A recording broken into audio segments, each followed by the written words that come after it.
Hello and welcome, and this is a quick video, the beginner's guide, and we're talking about the NWO New World Order agendas. Now you can see that I often mention this and I often go on about it quite a lot, and some of you may be wondering, what the hell is he on about, NWO agendas? What agendas? Well, obviously you have to bear in mind that some of these ideas go back a long way, and the whole plan is basically, in a nutshell, to enslave people and get them to comply with whatever they're told. We can see this already over the last 3 years, where the agenda has been escalating, and even now it's escalating faster and faster every single week. There's something new that's making the system seem like that we are going faster and faster along this pathway. So the agendas that we're talking about can be seen in this meme, this graphic. Some of the agendas, that is, not all of them, because there are many more parts of this thing. And for example, you know, climate change is one of them. It's just a tool in the overall plan of control, because when you have that particular aspect, you can introduce other ideas, other agendas that are actually part of the plan. Obviously, with the idea that you're going to get control over the citizens who actually make up the majority of the world, so that there are only a very few of these people, the billionaires and the people that like to say that they're in charge, when, to be honest with you, if everybody stood up and said no, then they wouldn't be able to do anything at all. Somebody said to me that the best, and you'll probably see it in the Andy Barlow interview, he mentioned it, the Wizard of Oz movie, with the agendas, they always have to have it in public knowledge, in plain sight, in front of you. So you have to look at the movie industry as being a way of seeing into the ideas they want to introduce. All of these movies that we have out there are actually, for example, you will claim that they're science fiction, but they are based on something. Somebody's had this idea, and some of them are actually very close to the mark with explaining the agenda plan. And the Wizard of Oz is all about, you know, how this plan is going to be hoodwinking people, and certainly it relies on people not investigating, not being aware, not waking up to the ideas that this whole thing is a scam. And certainly within the last 2 years, you'll see that this meme here is actually very, very appropriate, because for the last 2 years people have shoved something on their face because they were told to do it, and they've complied with it, when in actual fact, if you actually deep dive into it, you look into the fact that this is actually damaging your brain. It's depriving your brain of oxygen, which it requires, and it's poisoning your brain with carbon dioxide. So it doesn't matter how much you believe of this, you have to investigate it, because mass hypnosis is how they are winning. And there's a whole video of this I'm going to show you shortly to do with mass hypnosis. It's how we got here, where we are today. And I think the video from the People's Lawyers explains it really well. And certainly, if you are going to watch this video, then you need to keep an open mind and keep aware that your own life is going to dictate how much you think of this video being truthful. And I can assure you that everything I put out there is, as far as possible, telling you the truth. Right, mass formation hypnosis, trolley apology. So what am I talking about? Well, if you want a clue as to what's going on, go into a supermarket, take a trolley, and with the most evil grin on your face, find an innocent victim and bash their trolley with yours, and I can guarantee you they will apologise. They'll be, oh, sorry, they haven't done anything. You have just proven mass hypnosis. They're in a trance. They haven't been conscious enough to see, in fact, that it was your movements, not theirs, that created the collision. You can even take a flying run at them, screaming Geronimo, and they'll still apologise. We've got three groups, essentially. I do like to simplify. There's three groups. So we know that we've got the mass hypnotised. That's group one. They're going to take jabs until kingdom come. They're going to wear masks and take jabs and have a go at you for not doing the same. Then you've got the demoralised, and this is two important facets of mass hypnosis. The demoralised. They went to school for too long, and they went from being bouncy, buoyant boys and girls into grey-faced teenagers, and everyone blames hormones. It's got nothing to do with hormones. It's schooling.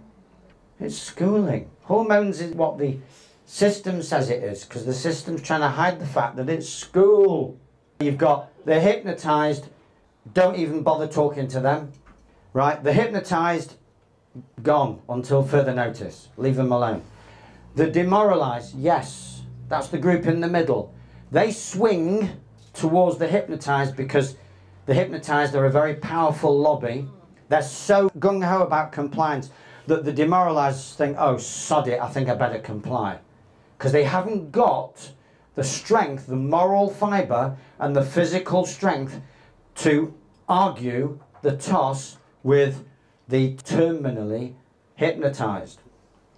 And then you've got the rebels, and humanity is going to be saved by the rebels. We're the ones that we've been waiting for, the rebels. The meek. Meek in the sense that we know our own mind.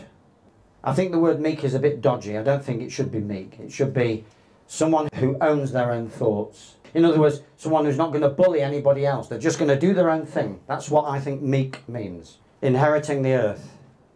So there you go, hypnotised, demoralised and rebels. So, mass formation, how does it work? Well, you come away from school with complex post-traumatic stress from birth, upbringing and schooling. So it's not just schooling. You may have been slapped about. You may have had your umbilical cord snatched before the nutrition went in to your body.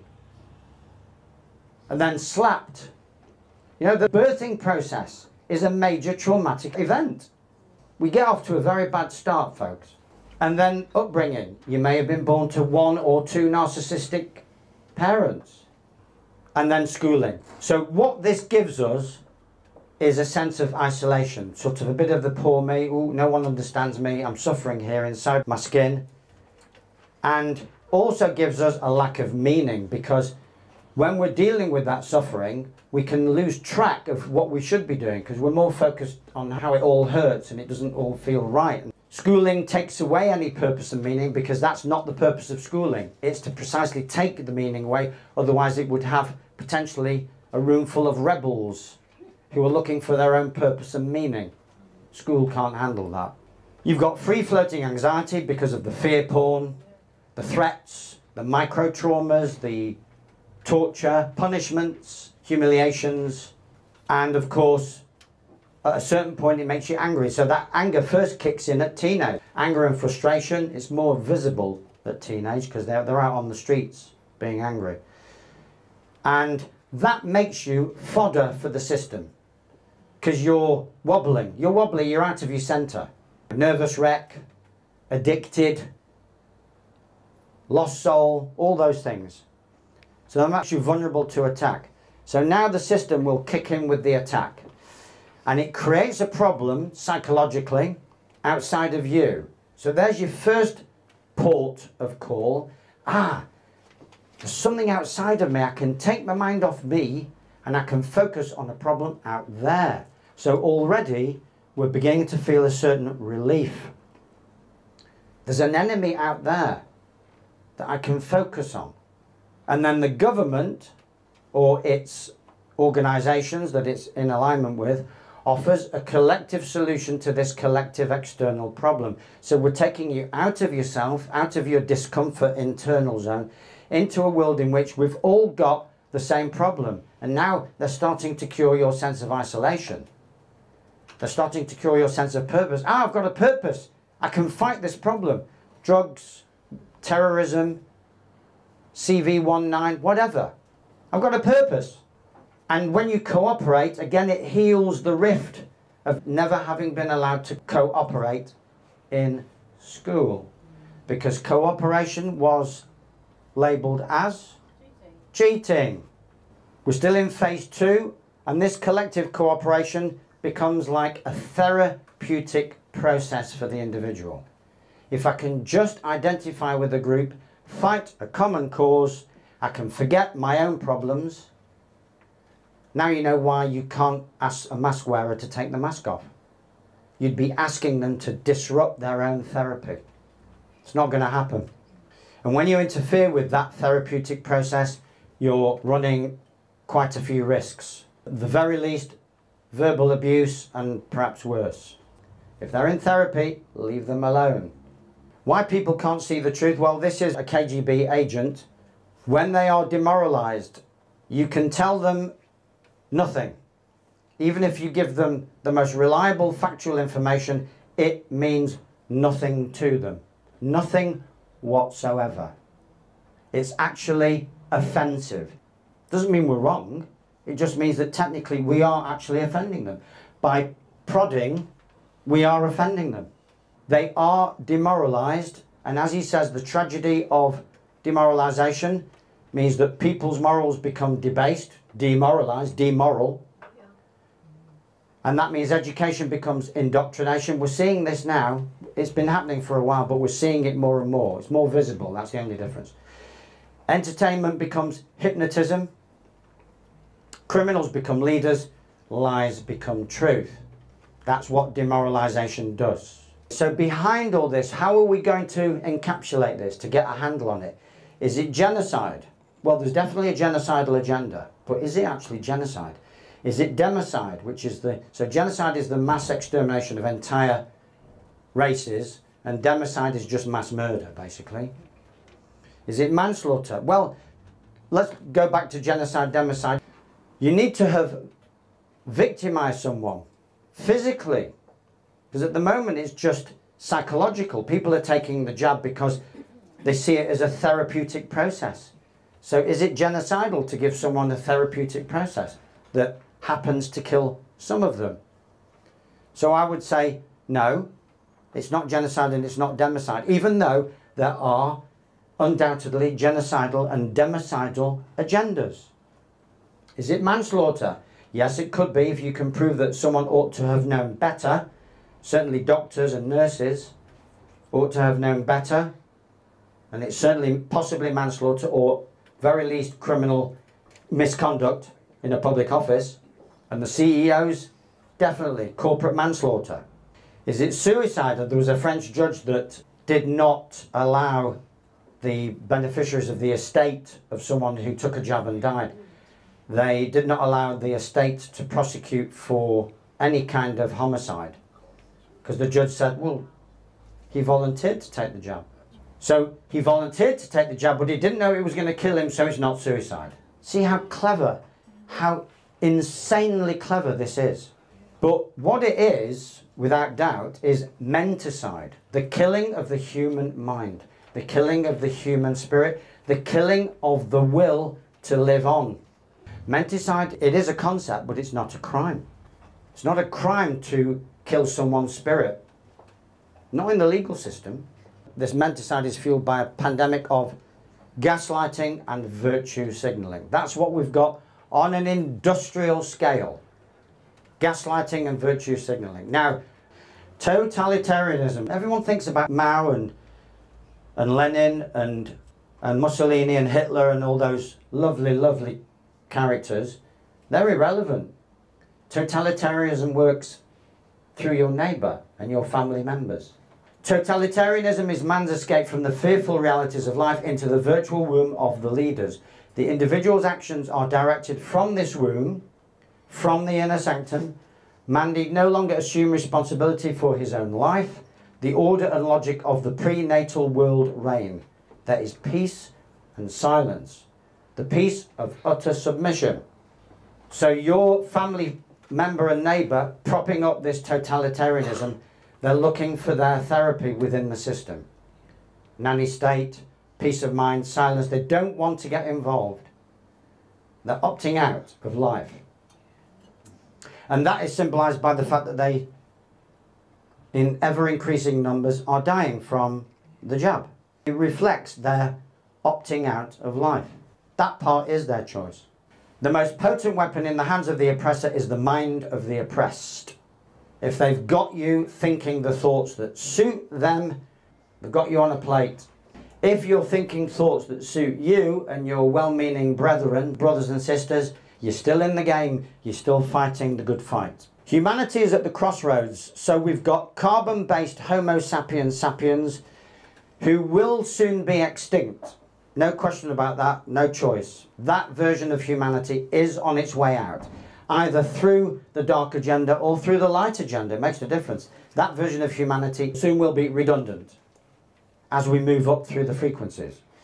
But those who are still Homo sapiens sapiens are being given a choice. You can go down into Silicon Valley and be offered eternal physicality through artificial intelligence and the metaverse, and have all artificial intelligence devices serve your needs. That's what they'll tell you, but obviously, as we know, it will be turned around, like the film 2001: A Space Odyssey, when the human astronaut is jettisoned when the computer on board HAL decides that the human astronaut is surplus to requirements. The beast eats its own children. So if you're opting for Silicon Valley into the metaverse, you will be devoured. Not immediately, but eventually. It won't take long. If you stay carbon, then you'll miss out on the frequency shift towards crystal. And I think carbon humans will always exist, but they won't exist on this planet because it's ascending. That's the point I'm making. So if you're opting out of the good fight on this planet, the good news is you'll come back on another planet which looks exactly like this. It may even be this one, but it'll be another time and space. Meanwhile, we're here, those who are going up the frequencies, becoming Homo Angelicus, or more importantly, paving the way for the new ones. There's a few here. The crystals, who are HD, the equivalent of HD. High definition. They're ready. They're receiving. I heard yesterday of a 2.5-year-old, 2.5 years old, telling her mum, "Mummy, you're pregnant." And the mum hadn't even had a test. But the 2.5-year-old knew already.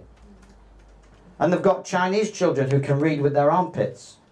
The super psychics, they call them. Why do you think that the forces of darkness are so frantic? They will never be able to control these super psychics, these super gifteds. So our job is to make sure that they have an earth to inherit. That's the only job that we have until further notice.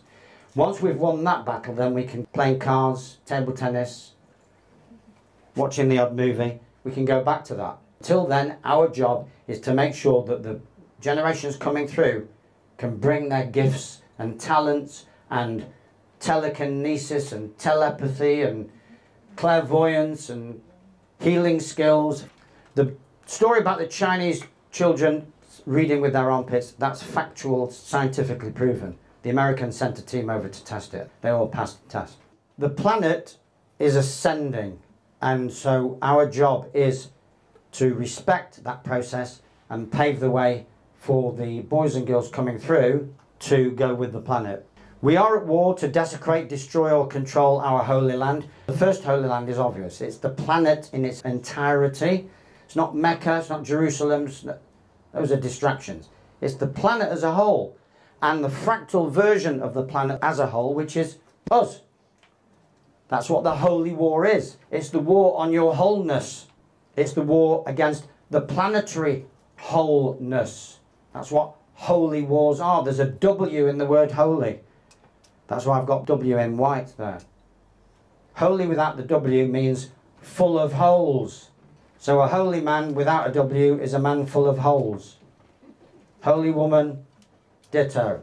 Again, all part of the Oh, I am not worthy, your holiness, your highness. Bollocks. If you're whole with a W, no one, whatever frock they're wearing, is fit to say anything to you, because they're just play acting at holiness without the W. Do you not know, again, biblical reference, do you not know that you are the temple of God and that the Spirit of God dwells in you? If you don't know that, you've got some catching up to do, I can tell you. Because you've had a secular upbringing. We all have. This is new. Oh, God dwells within me. Oh, no one ever told me that before. I'm telling you now. Where else can God be? Apart from everywhere. Within you. Your body and your planet are your two greatest gifts and the most valuable things you own. You do own your body. That's why you're not being jabbed, because you own your body. There will be people who are out there who are saying this is rubbish, it's not happening. However, all you're doing is just hiding your head in the sand like an ostrich, because it is happening. And every single thing that we've said in the last 2 years so far has come true.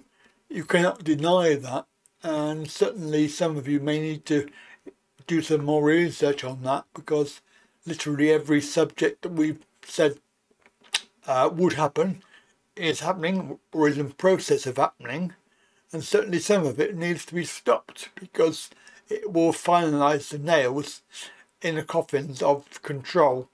For example, digital currency and worldwide passes that are going to limit the availability of travel, and I know that there will be some people who will comply, but the majority of the people will see through that scam and discover that actually it's just part of the New World Order agenda.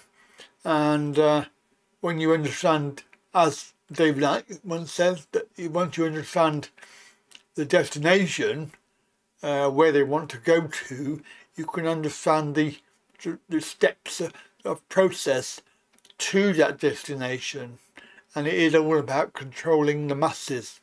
So let's have a look at this clip. This is an audio clip first of all, and I'm not going to mention the name because you all know who it is. I'm just going to, because obviously it would also probably get tagged by YouTube, so I'm going to just put it out there and let you listen. When you perceive 5 sense reality, only 5 sense reality, then you are your race, you are your sex, you are your label, a set of labels, and divide and rule becomes piece of cake. When you realise the labels are just experiences and not who we are, just an experience. David Icke's an experience that my consciousness, my infinite awareness is currently having. That's it. And when I leave this body, I will leave David Icke and express my consciousness in a different way. But whatever, I'm still the same consciousness as everyone else is, just a different perspective. And we should celebrate the uniqueness, celebrate different perspectives, absolutely. That's part of the infinite variety of infinite reality, but it's just an experience, not who we are. And if you identify only with your labels, what do you identify with? I can't, limitation, I'm powerless, poor me, little me, the cult. Gotcha. When you open this, I'm all there is, has been, and ever can be, having an experience. And I'm not going to let some little prat in a dark suit dictate my life. Thank you very much. That ain't having it. They come out of Downing Street, they come out of the White House. We've had a discussion and this is what's going to happen. If enough people say, ain't doing that, where's their power? They have no power. Ain't doing that. Their power is, yeah, we don't like it, better do it, the authorities say so. That is the difference between freedom and slavery. Stop identifying with your labels. I am ours, I call them. I am this, I am that. And just self-identify with being a point of attention within an infinite state of consciousness. And because you're a point of attention within an infinite state of consciousness, you can have a state of consciousness that big, or you can have a state of consciousness potentially infinite. And the only difference between that and that is perception. And more than that, it's self-identity. I am always says, I am limited. There are limits to me. I am label. That says, I am infinite. I can access consciousness ultimately, infinitely. I'm not my name. I'm not my job. These are experiences. I am all that is, has been, and ever can be. Just for a month, go around from the perspective, the self-identity. I'm a point of attention within an infinite state of consciousness, having an experience called my name and my job or my labels. I am not the labels, they're my experiences. I am the consciousness having the experience. Try that for a month. In a month, at the end of a month, probably before, you won't know yourself. You'll be a different person because your point of attention will have expanded and shifted, and the world won't look the same anymore. We are love, that's what we are. Yeah. Everything else is what we are programmed to perceive that we are, and that's the enslavement. That's why they want this closed, because once that opens, the world changes. And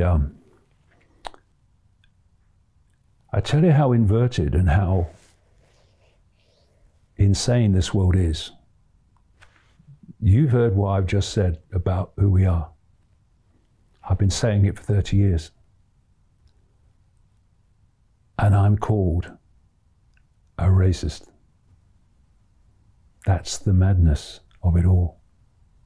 I've never seen any group that called itself anti-hate that wasn't full of hate. That's the inversion.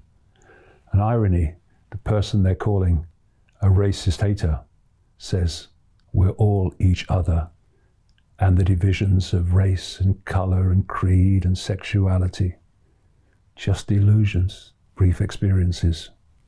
We are each other. And try dividing and ruling that. From that moment, synchronistically, what people call coincidence, information has come into my life in various ways. People, documents, personal experience, books, all of it, which has been like some unknown, invisible force handing me pieces in a puzzle to put it together. And that's where the information's, come from in this incredibly synchronistic way. What I was told at that time was that a transformation of human consciousness was coming. And I called, the first book I wrote on this, I called Truth Vibrations, because what I was told was that there was a vibrational energetic change coming, which was going to have two main effects. One, it was going to wake people up from their coma that they'd been put in, an induced coma. The most awake would be affected first, but eventually people then solid gold in coma were going to start to awaken, and they were going to start to see that the world, reality, who they were, is not who they thought it was. The other thing I was told would happen as a result of this truth vibration change, and this is why I called it Truth Vibrations, was that all that had been hidden from us was going to come to the surface where we could see it. And when I think back to the world of March 1990, there was absolutely no evidence that anyone was awakening to anything, and certainly not that all had been hidden from us was coming to the surface. And now we look now. And I've watched over this 30 years, particularly over the last 10, even more over the last 5, more over the last 2, more and more people just looking with new eyes at the world, re-evaluating the world, asking questions they wouldn't have asked before. And what's happening in people, those people, is that their consciousness is shifting. It's starting to expand. And as it expands, it moves beyond the 5-sense prison. And it starts to access consciousness awareness outside of this reality. And that can start to trigger intuitive knowing, a feeling that actually something's not right, or a feeling that what we're being told is not how it is. And people start to question. And when you question this system that we live in, it's found wanting immediately. It's the fact that people don't question it. It's its only way of survival. And I'm seeing this in more and more people. They are expanding their awareness and they're starting to see with new eyes. And the key is opening this, because this is our connection to that expanded state of consciousness. And when you open that, not only do you access intuitive inspiration and all that stuff, you lose the fear that is the human prison. Because love does not fear.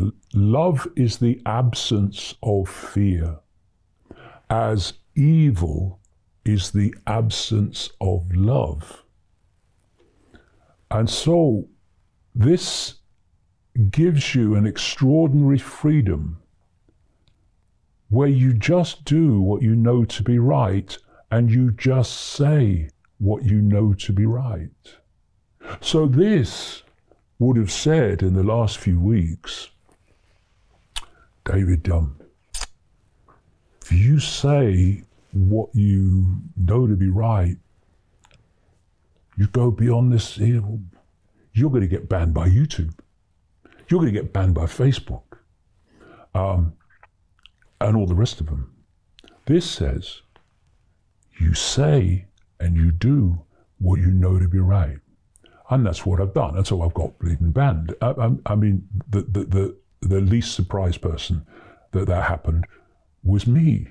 But this has a power of its own. And banned by Facebook, banned by YouTube, flies off an elephant's back to this. Because this is what's going to change the world. Because this, closing it, is what's got us into this mess. Because once you close that, and fear will close it, your perceptual point of observation goes here immediately, or here, emotion. And you become imprisoned in the bubble of the 5 senses. When you open that, everything changes. And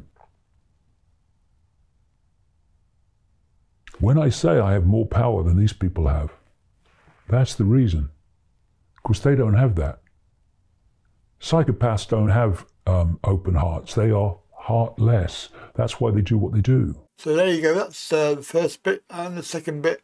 And of course, very, very interesting. As usual, comments below if you have any. And we'll come back next time with another quick video in the beginner's guide to the whole system that we're in, and we'll talk about some other subjects. For now, have a very good day.